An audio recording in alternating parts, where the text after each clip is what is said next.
The sun rises on an old plantation house. Sunbeams reflect off its glass windows and light up its white siding and brick foundation. Slowly, the light of the dawn begins to stream into the rooms of the house and scintillate playfully on the polished wood of the antique furnishings. This house has stood for many years and has witnessed numerous changes. This family home has watched children grow up and begin families of their own. It remembers the days when covered wagons carried settlers west on the wilderness road. It recalls watching as men discussed the founding of a new nation, and it has seen the expansion of that nation. This house looked on as the wilderness around it was transformed into farms and villages, and later into towns. It witnessed the founding of a small college and watched that college mature into a large university. This house is Smithfield Plantation.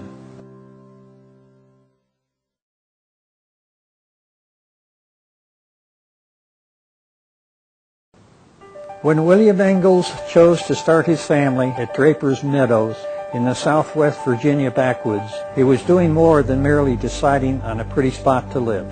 He was daring to settle down on what was then untamed and even dangerous frontier country. And to some minds, he was also encroaching on land that had already been claimed.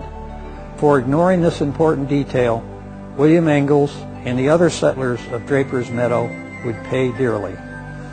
In July 1755, William was absent from Drapers Meadow when it was attacked by Shawnee Indians, who were trying to protect their hunting grounds from settlers. He returned too late and discovered that his wife, Mary Draper Ingalls, his sister-in-law, Betty Draper, and his sons, Thomas and George, had all been captured by Shawnee. 4 months later, Mary would escape from the Shawnee and make the arduous 800-mile journey home.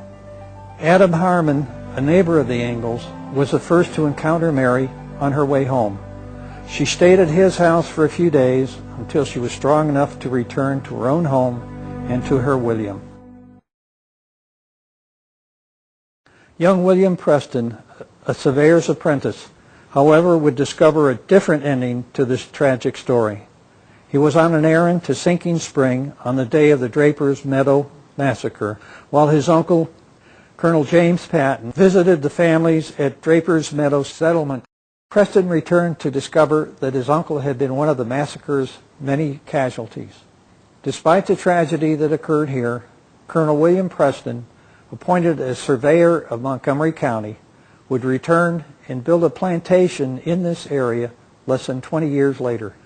Because of this, he became known as a leader of the westward expansion. Not everybody, however, thought it was a good idea for Colonel Preston to move his house to the frontier. His brother-in-law, the Reverend John Brown, wrote to him, "I can assure you I am in no way satisfied with your situation. You lay too much in the way of the Indians. New River has been the course they came formerly to war, and probably will come. You had need to be upon your watch and take every prudent method to prevent a surprise. You have a great number under your care, whose dependence for protection is upon you, a loving wife and a number of helpless children." One critical artery of westward migration during the late 18th century was the Wilderness Road. This road was primarily carved in 1775 by the well-known frontiersman Daniel Boone. Originally called Boone's Trace, this westward route had its origin in buffalo hooves and natives' feet, but much of it still had to be literally cut through the wilderness. Beginning at Fort Chiswell in the Shenandoah Valley, the Wilderness Road wound through the valley and then west across the Appalachian Mountains and through the Cumberland Gap into the Kentucky Bluegrass region and on to the Ohio River. This westward route was officially named the Wilderness Road in 1796, when it was widened to more easily accommodate Conestoga wagon travel. By 1800, more than 300,000 settlers had journeyed the Wilderness Road. Most of the houses on the edge of the frontier were log cabins, but Colonel Preston's house was quite different.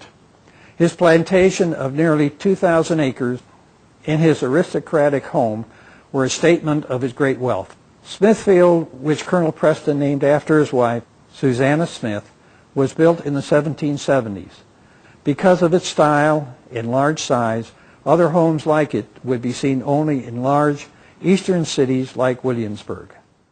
Smithfield was a tremendously important site for the development of westward expansion, and Colonel Preston had the idea that he wanted to show that he could survive as a wealthy landowner on the edge of the frontier at that time. And so that's why he built this house as elaborately as he did, to show that he was wealthy, that he could survive out here, that he could actually thrive here on this land.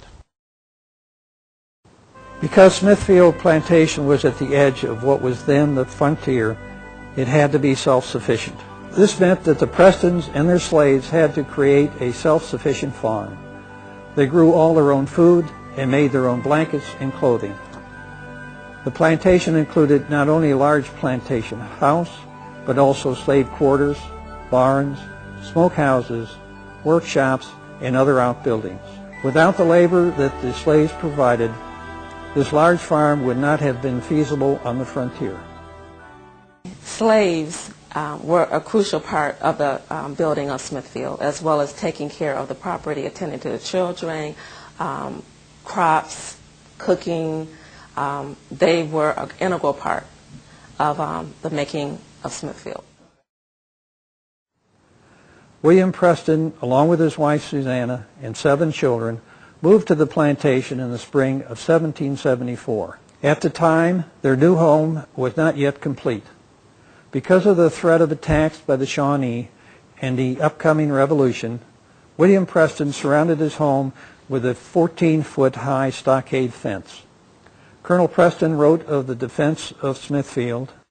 Smithfield is now almost a frontier, and my family are much exposed. The neighbors have joined me to build a little fort for our defense. I'm standing in front of a stockade fence that we used to represent a fence that would have been here when the Prestons built this home. They did this, we know, because of a letter that one of their daughters wrote as a recollection of her life here at Smithfield. And she specifically said that they had built a fence around the property to protect them from the Native Americans. And at the time, this was the edge of the frontier, and so there was a real threat that the Native Americans would attack this area. And so as a means of protection, they built a fence that would have been much taller than the one I'm standing in front of, but this is our way of representing the protection that they needed.